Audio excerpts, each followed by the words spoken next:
listening to the PRO Media Network, the next level in entertainment.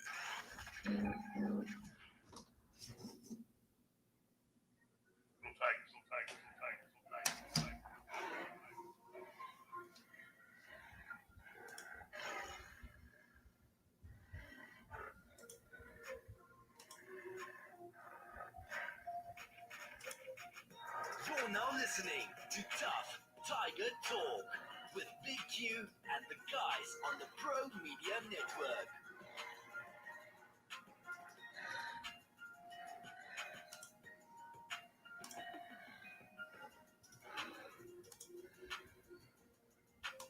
You're listening to the PRO Media Network, the next level in entertainment.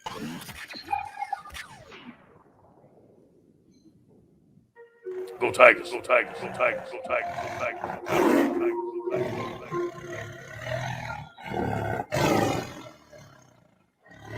Tigers.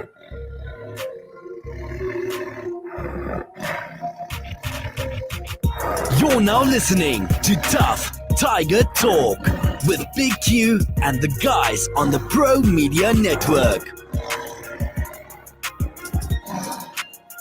What's going on, family? You're now listening to TUFF Tiger Talk on the PRO Media Network, man. One of the toughest podcasts out there talking about the LSU Tigers. We're in the building, man. I'm Big Q, the host. We're going to go over a lot of good LSU football news covering there. We're going to go over the offensive depth chart. We're going to break down a few more little items, some positive, a lot of positive, some negative on Ray Parker. We're going to talk about that.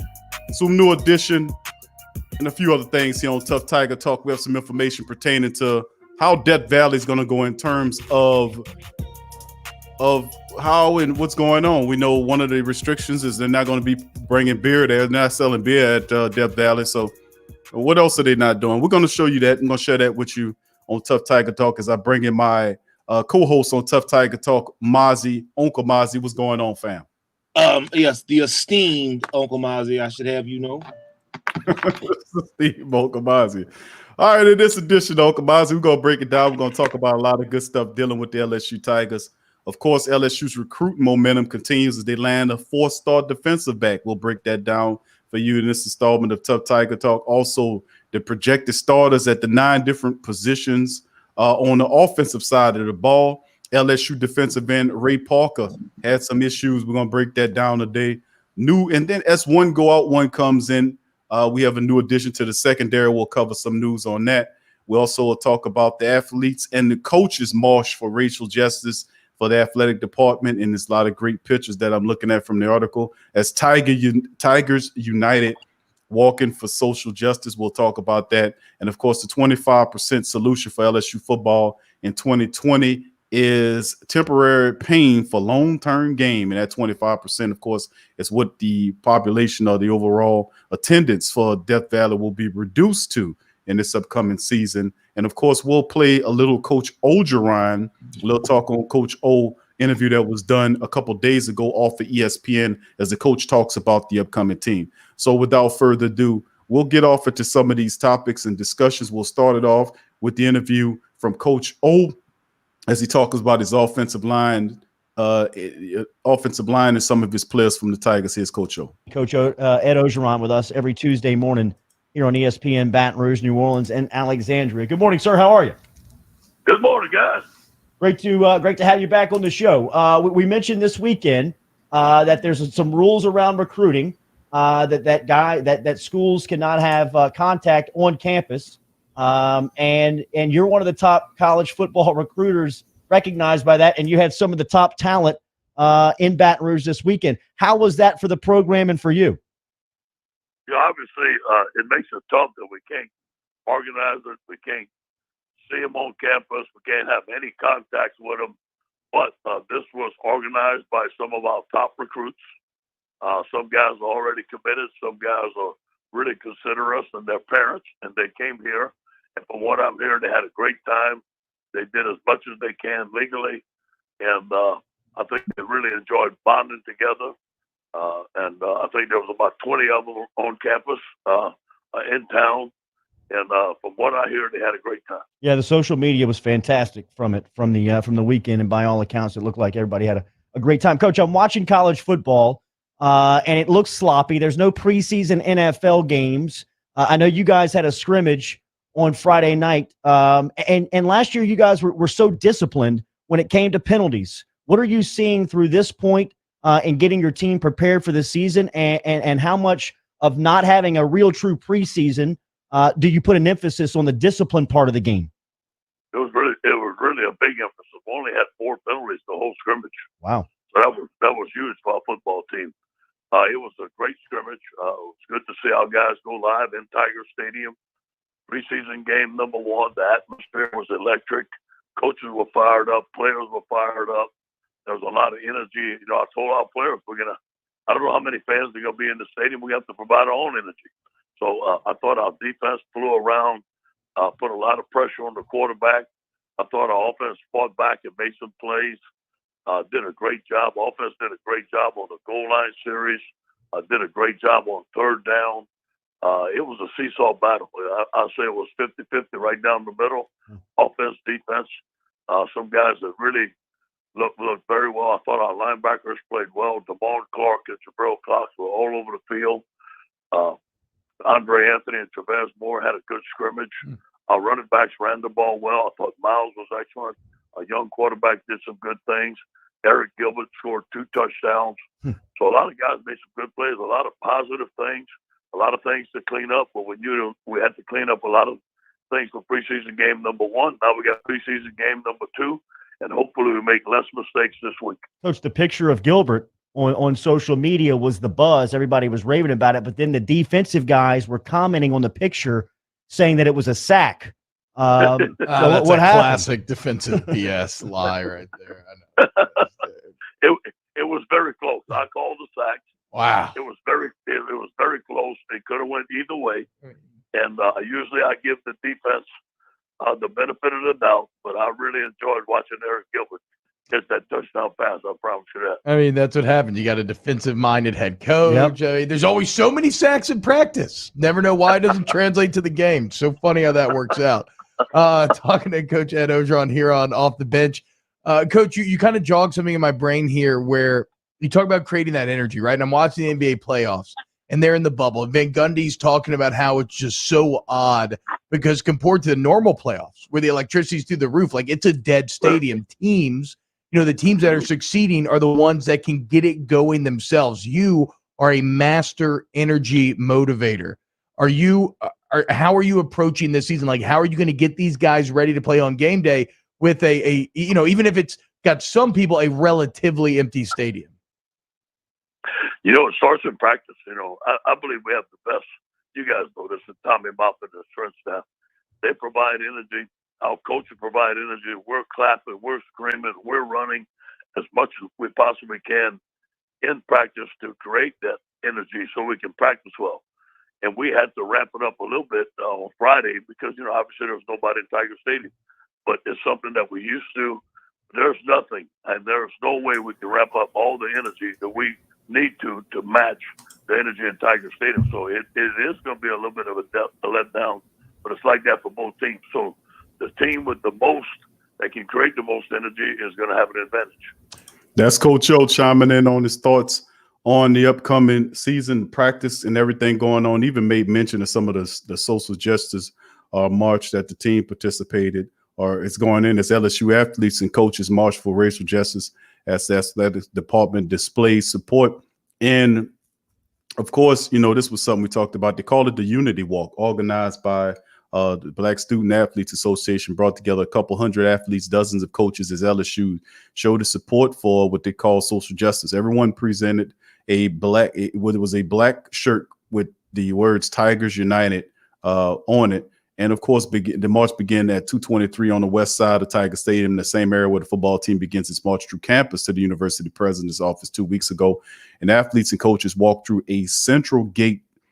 Team by team, they followed a column that wrapped around the southern side of the stadium. The group also marched up the Fieldhouse Drive toward the roundabout and down Victory Hill, passing the same areas usually crowded by many football fans on game day.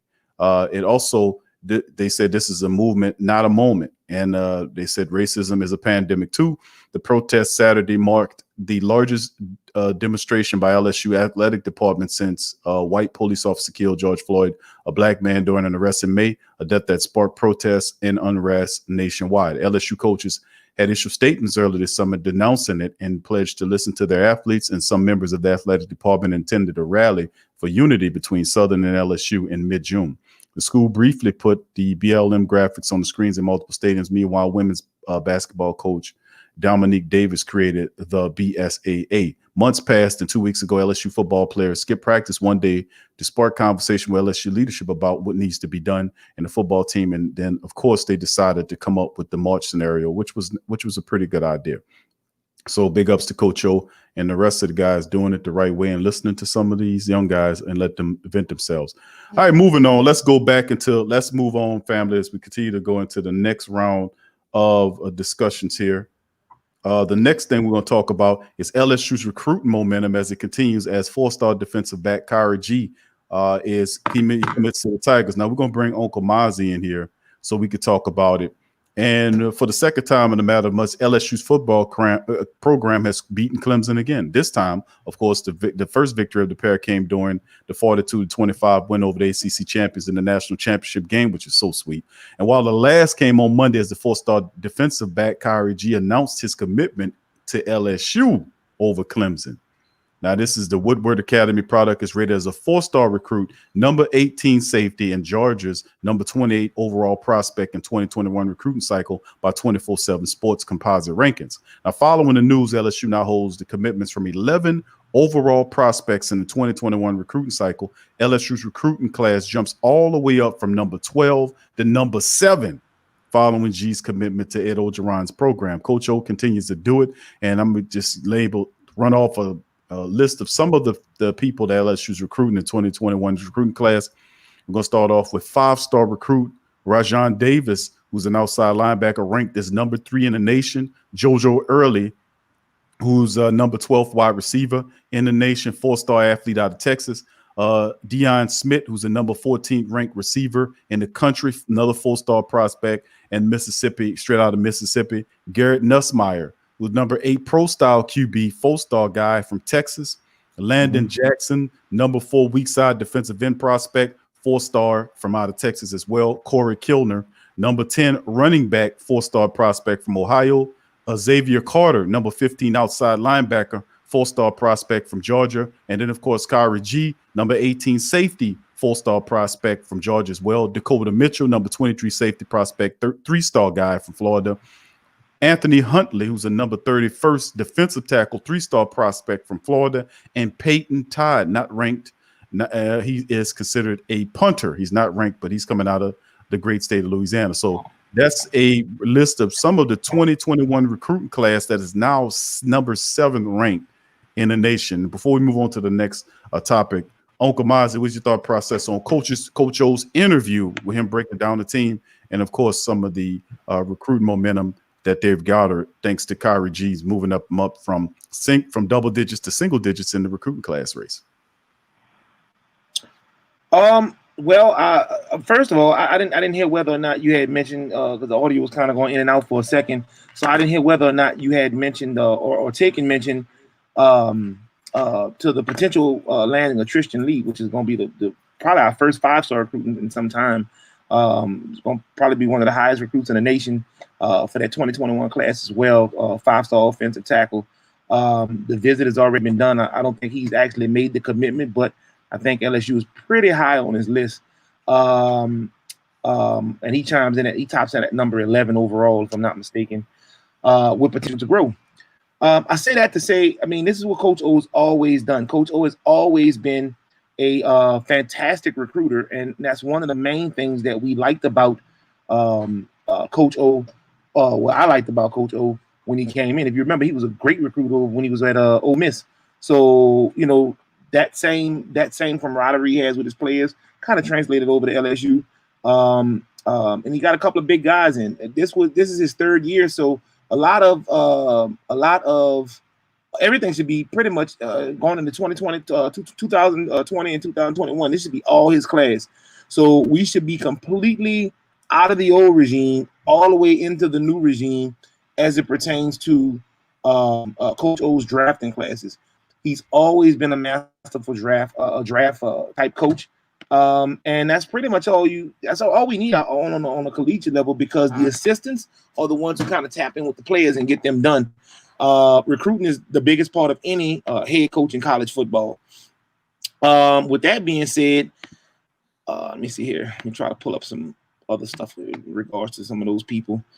With that being said, LSU's chances of landing all of these 4- and 5-star recruits is only going to get higher and higher as we progress into the season. We are in a shortened season this season with only 10 games. We should fare out really, really well. And if we happen to finish 8-2, 9-1, which is I'm thinking we fall in, I don't see us going undefeated again. 8-2, 9-1. I think that we'll definitely land some of those recruits. SEC has always been a final destination for a lot of California, Texas, Florida, the big football states, and it'll just continue now. I think Alabama's peak. They're kind of on a decline. I think this is LSU's conference for the next going forward the next decade. I think Alabama had it for a decade, and I think it's time to pass that mantle on to LSU. Well, I'm happy to hear that, man, because, yes, it was frustrating for the last several seasons or so how Alabama was capturing a lot of the recruits, but it's still good how Coach O was able to catch the really good ones that fell through the sieve and landed here, and we were to comprise excellent roster and took it to another level, decimated a lot of our competition last year, and we are the defending champions. Let us not forget that. So let's move into the next topic of discussion. LSU offensive depth chart projecting starters at 9 different positions this offseason. And of course, let's go into it because the LSU Tigers did lose some really talented people that could have really helped, we could have really have used moving forward into this season of LSU football. We're talking about guys like Jamar Chase and several other guys, Big Shelvin and the rest of them that opted out to go to the NFL. But the day after wide receiver Jamar Chase opted out of the upcoming college football season, Coach O and his staff discussed how LSU's roster turnover remind him of 2017 in the pivotal loss to Troy. He said the Black Cows were all over, said Orgeron, and it wasn't good. The embarrassing home loss changed the program, however, because Orgeron made the team focus on daily improvements instead of long-term goals. So as Orgeron met with his staff after LSU's best offensive player decided not to play this season, the coach reminded himself of the old cliche that take the job one day at a time. He said, this is the team we have.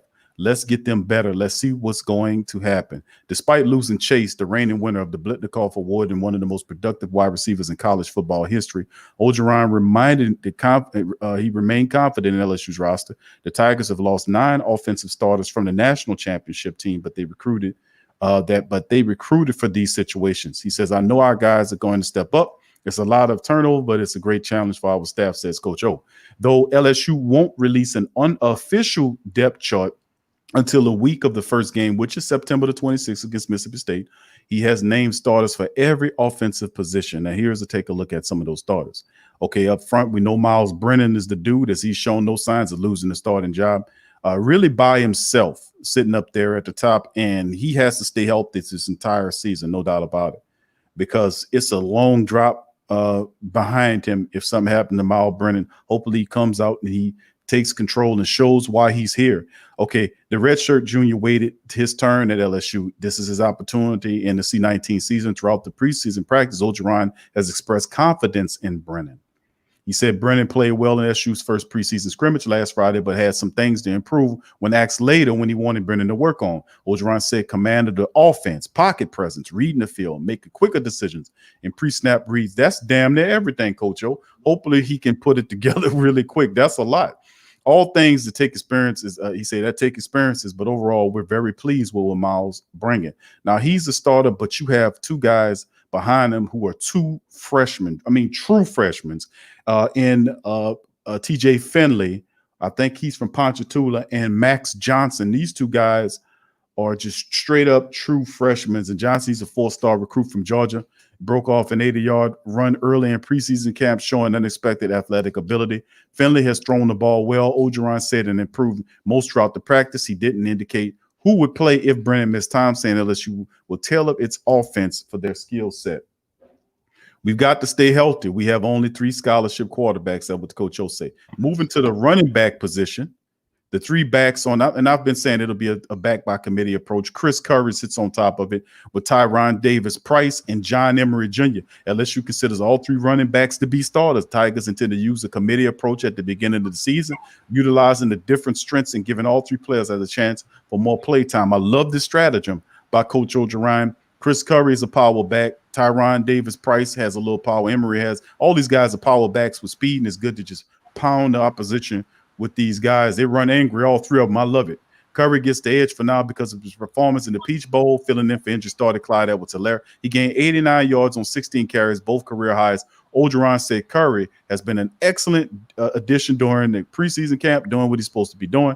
Davis, Price, and Emery will also receive playing time too, as video released from LSU's first scrimmage showed Davis Price running through a tackle for extra yards, and Emery has made tremendous improvement, and he's really the star back right there. A lot of people's looking at him because Emery is the dude that they're looking at because he's a former 5-star recruit, and he's the highest rating running back to sign with LSU since Leonard Fournette did it in 2014. So, hey, John, I'm telling you, Emery is a dude to look out for. All right, moving on to the wide receivers. Terrace Marshall Jr., Racy McMath, and Keyshawn Butte is guys that are supposed to step up. Now, I've always spoke high of Terrace Marshall Jr. I thought he was a fantastic talent. These are big wide receivers for LSU. And with Chase's departure, this put the pressure on Terrace Marshall and Racy McMath to step up and show what they can do. Now, Marshall, he caught 46 passes for 671 yards and 13 touchdowns as LSU third wide receiver last year. That is not bad at all for a third wide receiver. That's pretty damn good numbers. And he is the go-to guy now, says Coach O. And LSU doesn't have much experience behind it. Even though McMath is a senior, he only had 19 receptions and spent most of his time on special teams. So he'll get an opportunity to play here. And Butte is a true freshman who signed with LSU as a 4-star recruit. We'll see what he can do as well. Although there are other guys you could throw in there, is John Trey Kirkland is another dude to throw in there. Of course, you're looking at Coy Moore, but he's still a freshman. So they have guys that you can see about, and see what they can do. Now the tight end. And you heard Coach O during the interview rant and rave about the tight end position. Eric Gilbert is the real deal. I was looking at footage of him. This kid is phenomenal. He scored 2 touchdowns in LSU scrimmage game last week. One of them, he caught a short pass, broke 2 tackles, and sprinted to the end zone. Behind him is Cole Taylor and and Torrey Carter. But this is interesting, man. I love this tight end situation. So if you're gonna have a quarterback like Miles Brennan, you got to give him a running game, in which they have in a spectacular tight end in Eric Gilbert, and big things are going to happen for him.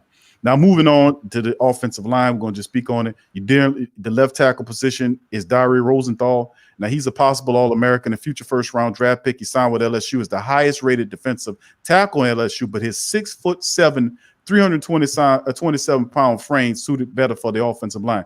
So you had a high-rated defensive tackle that Coach O converted to a left tackle, a defensive tackle to an offensive tackle. And he's the starting guy there. Left guard is Ed Ingram. You're familiar with him. He started 12 games at right guard at freshman. In his freshman year, he missed 2018 season because of an arrest. He split time at left guard. Once he was reinstated last year, played in 10 games with 2 starts. We see him as is stepping his game up during the season. Center is Leon Shanahan. Now, Shanahan's all but solidified itself as a starting center after transferring from Harvard, where Shanahan started 13 consecutive games. He handled the physicality of LSU's defensive linemen while making the correct calls during camp. Very, very sharp kid. This kid Shanahan is, and he should take command of the offensive line in the middle at center position. Right guard is Chasen Hines. He's considered that he was at center early this offseason, but Orgeron said he's a natural guard. 6'3", 349 pounds, was highly rated as an offensive guard out of high school, switched to defensive line as a senior, then returned to the offensive side of LSU. A lot of flux there. He backed up at center last season, played in 10 games. He reached a season-high 39 snaps while playing at the left guard position for Vanderbilt. He started 1 game during his career at left guard for Mississippi State back in 2019. And finally on offensive line, right tackle Austin Dukelis, who's is the most experienced returning offensive lineman that the senior, that the LSU is putting out there. He started 13 games at right tackle last season, started 22 straight games at one point in his career until injuries forced him to sit against Ole Miss and Arkansas last season.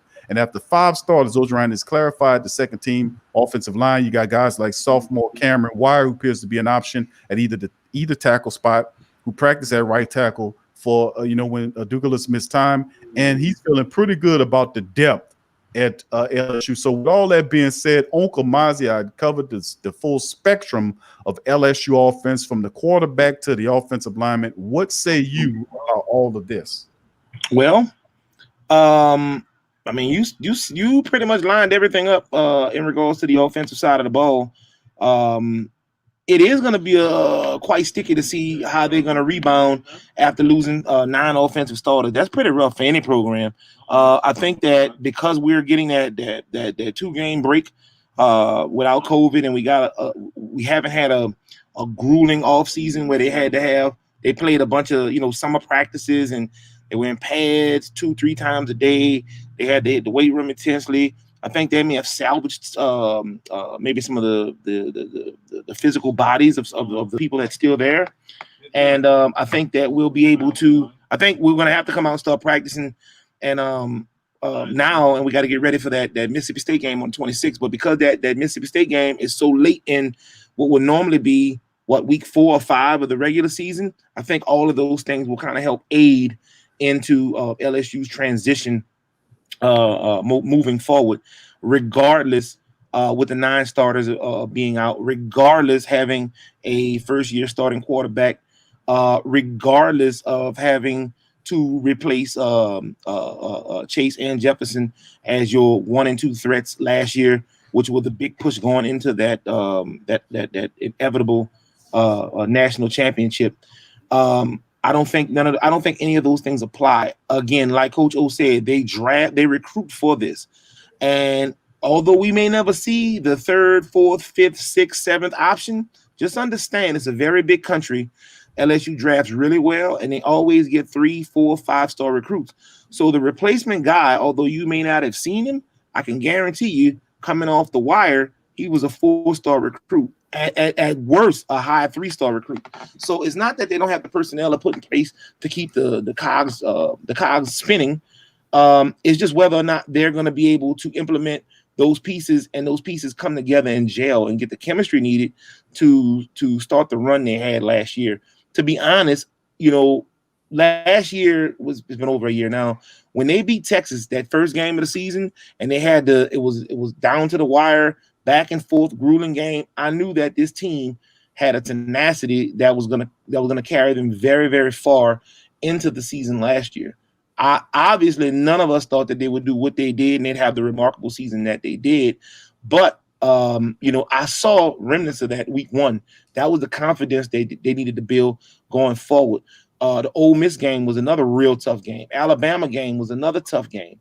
So we had a couple of doozies in there, and I mean, we talked about some of the reasonings last year was the fact that the offense was scoring so fast, the defense never got a chance to really kind of sit back, get set, and take proper breaks, come up with schemes, see what was going on. Because as soon as the offense would come out, they'd score in 2-3 minutes. Then the defense would be right back on the field. Whether it was a 3 and out or whether it was a grueling 12-play drive, didn't matter to LSU's offense. So once they kind of got footing on that, it was lights out. It was unstoppable. We're going to have to rally around a point, a game, a point, a player, a time, a play, something we're going to have to latch on to, like we did that Texas game last year, to kind of get the ball rolling and start the pendulum swinging back to the national championship. Yeah, and a lot of that's going to be based upon the fact that how you deal exclusively with the quarterback position. Miles Brennan should be steady at the position, but he has a really good running game. I love those 3-headed running back attack. I also think that if you look at them offensively speaking with the skill set players, the wide receiver position, a lot of people are kind of shaky on that. But listen, I'm going to tell you something. Terrace Marshall is ready to take that next step. 46 catches last year with 13 touchdowns is nothing to sneeze at. I mean, he did that as a 3rd receiver. Now, of course, who would be the 2nd receiver? A lot of people we haven't seen too much out of Racing McMath. He popped up here and there. But Coach O is really big on Kayshon Boutte, and we'll see exactly how he can do it. And he's really big on him. Coach O is really big on Boutte. He thinks that he can and I'm not really saying that to kind of get a laugh right there. You gotta pause there, bro. You gotta pause there, bro. Gotta pause. So he's really. You were so immature. You couldn't even complete that thought without laughing. Somebody must have made a comment, bro. Something happened. You couldn't even complete it. So he likes him, and we'll see how that shakes out at the end. And, Hey, what and, is it and like? pause Just on say there it too. again. What is it? And we'll see. I had to say he'll see. We'll see how that shakes in the end, and had to pause that one too. But anyway, let's go to the next topic discussion. LSU Yeah, let's do defensive that. Let's do that. the defensive end on a less comical fashion. LSU defensive end Ray Parker suspended after a battery arrest on campus Wednesday morning. Really stupid decision by this young man. Defensive end Ray Parker has been suspended indefinitely from LSU's football team for violation of team rules, according to Coach O. Arrest records obtained from the news show saying that Parker was arrested after he got into an argument with his girlfriend around 1 o'clock at morning in her campus apartment. The affidavit says Parker became enraged and began throwing items in the apartment, including an iPhone. Parker also alleged shoving the victim into a dresser, leaving her scraped on her hip. Police said the victim saw the mark and shattered. They seen the victim and saw the mark in the shattered iPhone. He was booked in charges of battery, of dating a dating partner, and criminal damages to property.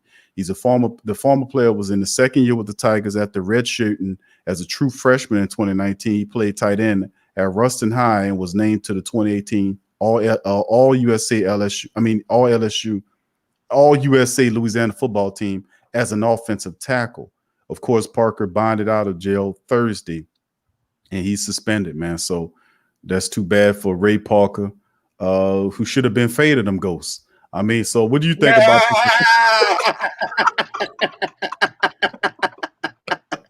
Come on, bro. This is a sports show, bro. Man, bro, a stool and a glass of water, bro, with some leather pants, bro. Come on, bro. Come on, bro. Huh? I couldn't help myself. How many opportunities do you have to stick a Ghostbuster joke? Bro. Come on, bro. He should have been afraid of them ghosts. That's what he should have said. That's the bottom line. What do you think about this, Uncle Bazzi? Well, I mean, you stick $1 million or $2 million or $3 million in a 22-year-old's hand that's never had any type of financial literacy or any type of directive where they had to kind of do it on their own, and it's a recipe for disaster. Money does not change you; it only enhances what was already there. If this is the case now, it was the case back then. We didn't see it because obviously the money wasn't involved. Not only was the money not involved, but the status wasn't there, the women weren't there. It's just a lot of factors that play into these young guys, bro. They're kids. I don't care what their driver's license is, 21, 22, they're kids. They don't have the life experience. To make it to this level, we have to understand these kids have been playing football since they were 7 years old, every day of their lives. So they played park football, they played junior high football, they went to high school football, college football, now they're on pro football. So by the time they get to the pros, when they got a little bit more freedom and mobility and they got some money, they are not trying to abide by anybody's rules, or they're not trying to admit when they're wrong or take anybody else's opinion into account. They're not trying to do any of that. All they know is I got this money, I got women, I got this, I got all of this now, and at this point, it's just too late. You are who you are. It's gonna be tough to change him. It's gonna be tough to mold him into an upstanding citizen, into somebody that has financial literacy. Those things he's got to learn those things on his own. He's got to develop those characteristics on his own. There are no character development coaches or no character development agents. There are nobody like that on these NFL teams when they should be, because if it were me and I was an NFL owner, I'm a billionaire, right? I'm a billionaire NFL owner. I pay out in salaries over $150 million between coaches and players and staff and hot dog people and parking attendants. I pay all this money out, and one of my assets, because that's what players are at the end of the day. I don't care how anybody sees it or feels about it. They're my assets. It's like having a car and not getting any insurance on it. A $1 million car with no insurance. There is no way that I'm gonna let anybody slip through the cracks. I need to get all my players. I want all my players tutored. I want all my players led. If there's any issues, we need to have somebody that you can talk to. These are the things that you need to be successful. And if I'm an NFL owner, I'm going to protect my assets as best I can by making sure they have access and availability to psychiatric counseling, to depression counseling to financial management. They need these things that young, getting this kind of money after never having it before in their life. In many cases, after in a lot of cases, not having the financial literacy, discipline, wherewithal. I'm nothing. There's nothing there but a football player. So the human element, the socialization element, the living within the confines of community element, those things are just not there at this stage in life. It's already a rough stage in life for many people to go through and navigate through. But when you add $5 million to that lifestyle, you're setting this kid up for disaster. Yeah, this is tough, man. And we'll see what Roy Parker Jr. do. Well, actually, not Roy Parker Jr., just Roy Parker. But listen, man, it's terrible, man. And hopefully he can bounce back with somebody. But this is a lesson to, like you said, man, you got to use your head, man. You got to use your head. All right, let's move on to the next discussion here. And it's the 25% solution. And what does that mean, Big Q? Well, let's look at it.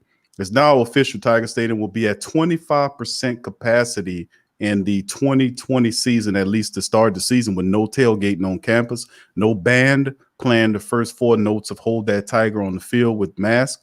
Sounds soulless, doesn't it? On the surface, it does. I've seen a lot of folks on social media acting like everyone from Bell Edwards to LSU's Daddy and the Beach Boys song trying to take their T-Bird away. Remember, like a month ago, they saying no one needs to be happy with the state of affairs. I'm not, but many in times of life have to be able to survive Tiger Stadium from my seat in the stands or the press box. Now, it isn't going without to say much about it, but LSU isn't immune or indifferent. Quick survey of Southeastern Conference done by the Wilson Alexander shows that Tiger Stadium will be at near the top of the conference in terms of percentage and total available seats. And of course, some of the things they talk about in this article that will not be available, as you know, that Tiger Stadium seats well over 100,000 people. So 25% capacity is still a lot for LSU in comparison to other stadiums. 100,000, there'll be 25,000 people. So yeah, a lot of Right. people. Yeah. Right. So if that's the 25% ratio, that's just what it's going to have to be. But there are also things to be said that there will be no selling of alcohol and the seats as well. And if you do hear LSU songs like the band playing Let's Go and the rest of the Tiger songs that we love to hear, it'll more than likely be done by, right, it'll be pumped in and usually done inorganic. So we'll see how that looks. We were able to watch a little of the NFL earlier this week to see how it looks, and we had some fans in the stands. Is not accustomed to what we were seeing, but we did appreciate the field of play, even though the Chiefs decimated them. So I mean, this is just a part of it until things get better. And according to the CDC data, things are getting better. So we'll see how that shakes. All right, moving on. To the next article. Meet Darren Evans, LSU's latest addition to the secondary. So this is somebody new that we're bringing in here. And according to the article written here, Matilda Evans squealed with delight when she learned that it was the reporter on the phone asking about her son. And of course, Darren Evans, Matilda's second son, who was excelled in childhood classes, except PE, the thin cornerback hardly won any games at Glen Oaks High School and received a 1-year scholarship offer from Nicholls State. The 3-year starter, who entered the NCAA transfer portal in August, pursued his dream of playing for a big-time college. Well, guess what? He has made a way to come home, and he says he went from Nicholls State and told him, I'm coming home to LSU. And yes, that's what her son, the same person who last spring became the first male in their family to graduate from college. And as well, he had the commencement canceled, but they still was able to pick it up and graduate, dealing with the global pandemic. But eventually, he said, it's just going crazy right now. He said about him coming over. The Southland Conference, one of several FCC leagues to postpone fall sports in the spring because of pandemic complications. The league made its decision in mid-August. Then 4 days later, LSU started nickelback. Kerry Vincent opted out of the season to prepare for the NFL draft as well. So Evans needed a football season. LSU needed a defensive back, and at the end of August, Evans posted on Twitter that he had entered the NCAA's transfer portal.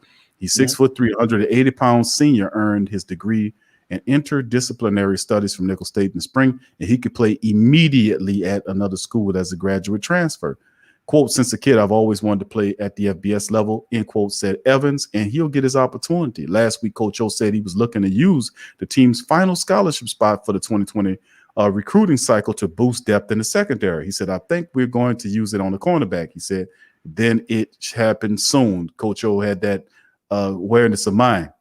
Now, this time, Steve Neville was grasping behind the conviction between loyalty and opportunity. His father, Anthony, said the conversation were emotional. Nichols gave him a chance when no one else would. And Glen Oaks went 5-13 in 4 years. Evans was in high school, 1-9 during the season year, but he's looking like a lot better turnover from what he did then. Now, coming into what he did in he recorded 100 tackles, 4 interceptions, 27 pass breakups in his 3-year career and locked down the league's best talent in 2018. When Evans was named the second team All Southland, he limited four LSU wide receivers, which was Jazz Ferguson, that year Southland's offensive player of the year, to season lows and catches, which was 2 for 54 yards in his win against Northwestern.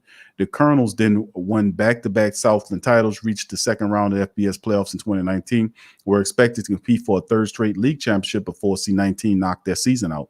And, of course, Nichols was even scheduled to play at LSU's Tiger Stadium October the 3rd before the Southeast Conference committed to a 10-game conference-only schedule. So he didn't get his opportunity, so he decided to come home. Five, you know about, and you're familiar with this young cornerback, transfer, 6'3", 180, has size, very productive. What do you think about Darren Evans? I think Darren Evans is going to be a great boost to the secondary. Obviously, we're a defensive team first, or have been anyway, with the exception of last year. We have been a defensive team the last 100 years or so, 200 years, or however long LSU been in existence. But no, I think it's gonna be a great addition. I told you the other day we were kind of concerned about players leaving and not going out for the draft. A couple of players transferring out.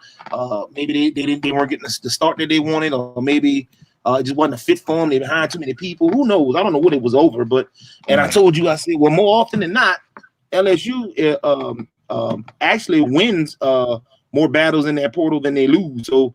And this is another example of them winning. Look, I'm not worried about LSU not being able to recruit, or not being able to get transfers in. When you have the season you had last year, you're in essence a god for 2-3 seasons, or at least till somebody knocks you off the throne.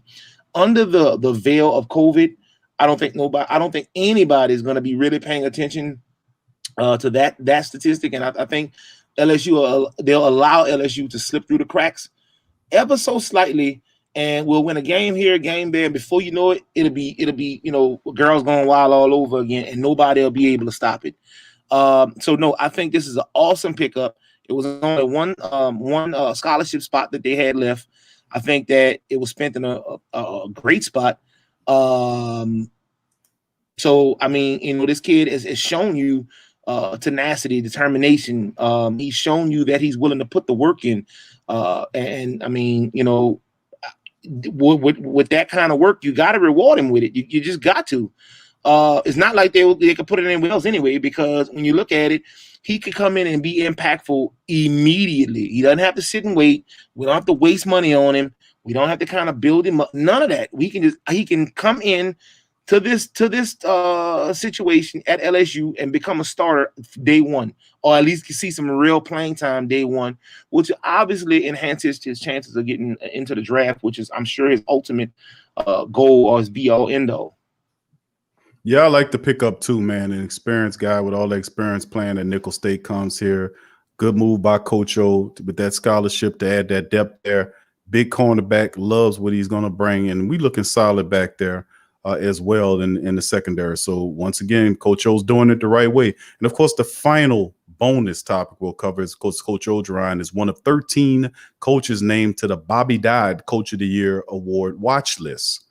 So there you go. Coach O is on the list. He took damn near all the hardware last year, but he won 7 national. He says Ogeron won 7 National Coach of the Year awards last year while leading LSU to his 4th national championship. The Associated Press Coach of the Year, the Eddie Robertson Award, the Bear Bryant Award, the George Munger Award, the Walter Camp Award, the ESPN ABC sponsored Home Depot Award, an award given by American Football Coaches Association. He took them all. But he didn't win the Bobby Dodd Trophy, and that honor went to Utah's coach Kyle Whittingham. But he's on that list. Awards press release says that the honors the late Hall of Fame Georgia Tech's coach Bobby Dodd by awarding the head coach of the team who enjoys success of the gridiron while also stressing the importance of scholarship, leadership, and integrity. Now, 4 watch list members of previous winners, which is Notre Dame's Brian Kelly of 2018, Nick Saban of 2014, Clemson's Dabo Sweeney of 2011, and North Carolina's Mac Brown of 2008.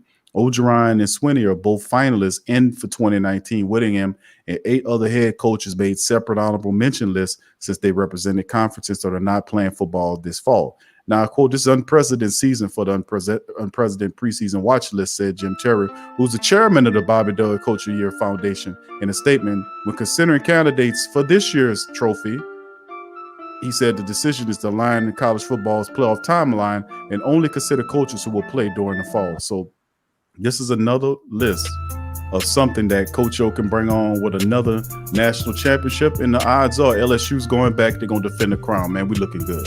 Anyway, that'll do it for another installment of Tough Tiger Talk on the PRO Media Network. We'll be back next Saturday. We'll be back a little earlier around our standard time, which is 11 o'clock for Tough Tiger Talk with all the latest news on the Tough Tiger Nation. So for me and Mozzie, go Tigers.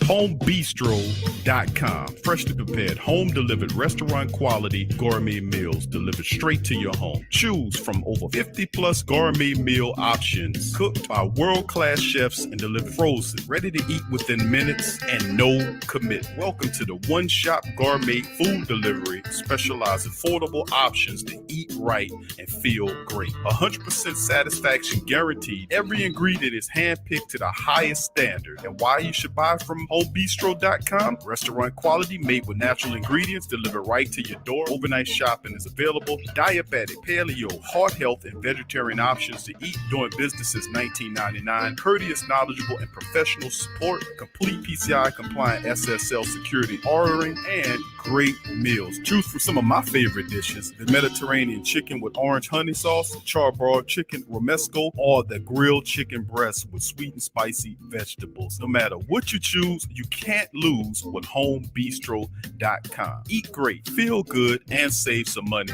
with HomeBistro.com. Hit the link in the description section below for more information.